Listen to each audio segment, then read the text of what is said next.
Bienvenue dans Français à voix haute. Aujourd'hui, trop tard pour papy? Une histoire facile en français. Écoute, lis, et entre dans l'histoire. Ce matin-là, mon vélo s'est cassé au pire moment. Et le médicament de papy était dans ma main.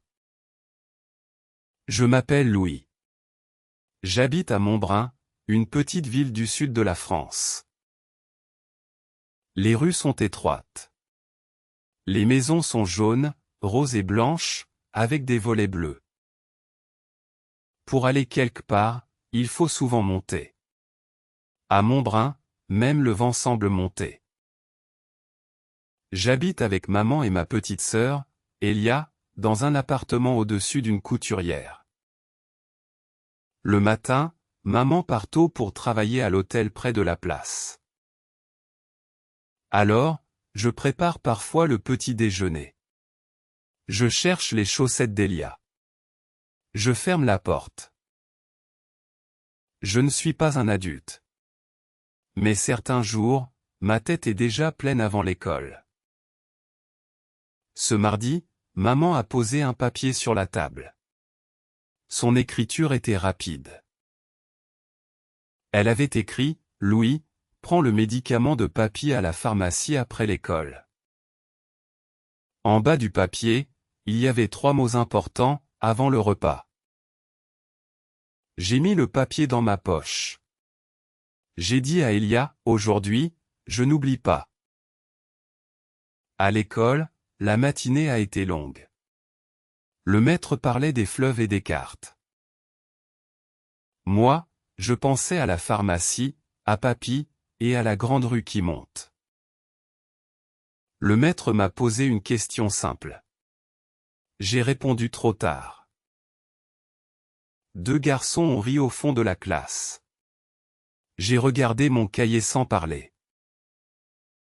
Yanis, un garçon de ma classe, m'a demandé, « Tu rêves encore, Louis ?» J'ai haussé les épaules. Je ne voulais pas expliquer ma journée à tout le monde. Quand la cloche a sonné, je suis sorti vite. Mon vélo m'attendait contre le mur. Mon vélo était bleu, mais pas vraiment bleu. La peinture était fatiguée, comme un vieux jean. Ce vélo m'aide beaucoup. Avec lui, je vais plus vite entre l'école, la maison et la place. À la pharmacie, Madame Roux m'a reconnu tout de suite. Elle connaît presque tout le monde. Elle m'a donné un petit sac blanc avec le nom de papy dessus. Elle a dit, « Fais attention, Louis. Ton grand-père attend ça avant le repas. » J'ai vérifié le sac 2 fois. Puis je l'ai mis dans mon panier, devant le guidon. Sur la place, le marché finissait. Les vendeurs rangeaient les pommes, les fleurs et les fromages. J'aurais voulu regarder les fraises. Mais je n'avais pas le temps. J'ai pris le chemin du pont. Après le pont, il fallait monter jusqu'à la maison de papy. Au milieu du pont, j'ai entendu un bruit sec, clac. La chaîne de mon vélo est tombée. La pédale a tourné dans le vide. Je me suis arrêté juste avant une petite voiture. Mon cœur battait très fort. Le sac de pharmacie a glissé du panier. Je l'ai attrapé avant qu'il tombe. Mes mains étaient noires quand j'ai touché la chaîne. Elle ne voulait pas revenir. J'ai essayé encore. La chaîne sautait, puis tombait. Comme si elle disait non. À ce moment-là, Yanis est arrivé avec 2 autres garçons. Ils rentraient aussi chez eux.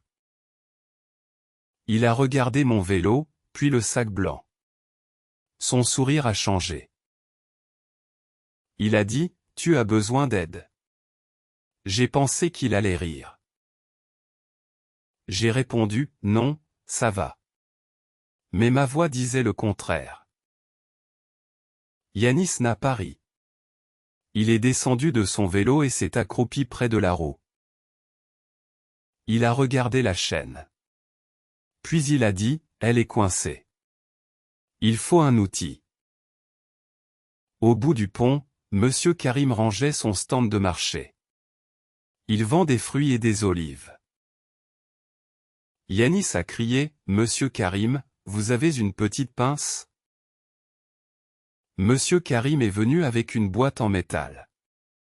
Dedans, il y avait des outils, des ficelles et des vis. Nous étions 3 autour du vélo. Moi, je tenais le sac. Yanis tenait la roue.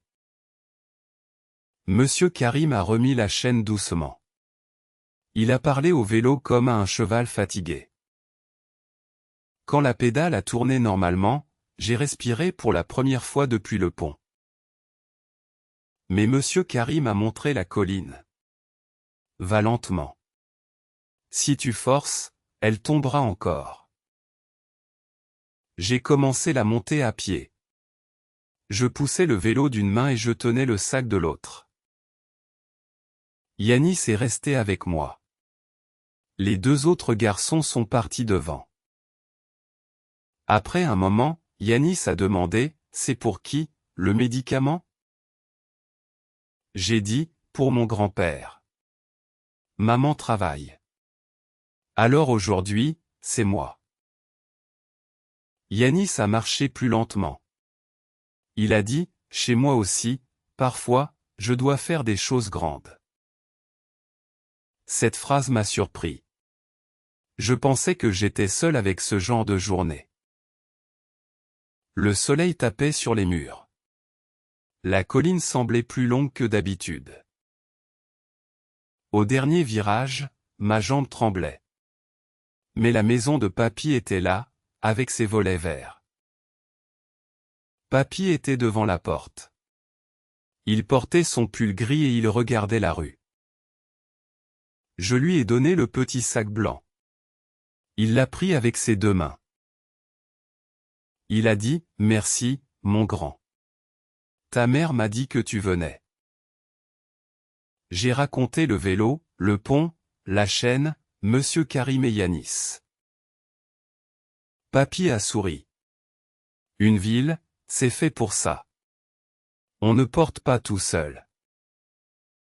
Yanis a regardé le sol. Puis Papy lui a dit merci aussi, très sérieusement. Nous avons bu un verre d'eau dans la cuisine. Le sac blanc était posé près de l'assiette. Sur le chemin du retour, je suis descendu lentement. Cette fois, Yanis roulait à côté de moi. La ville n'était pas plus facile. La colline était toujours là. Mon vélo était toujours vieux. Mais quelque chose avait changé. Je savais maintenant à qui demander quand la chaîne tombe. Le soir, maman est rentrée fatiguée. Elle a demandé, tout s'est bien passé?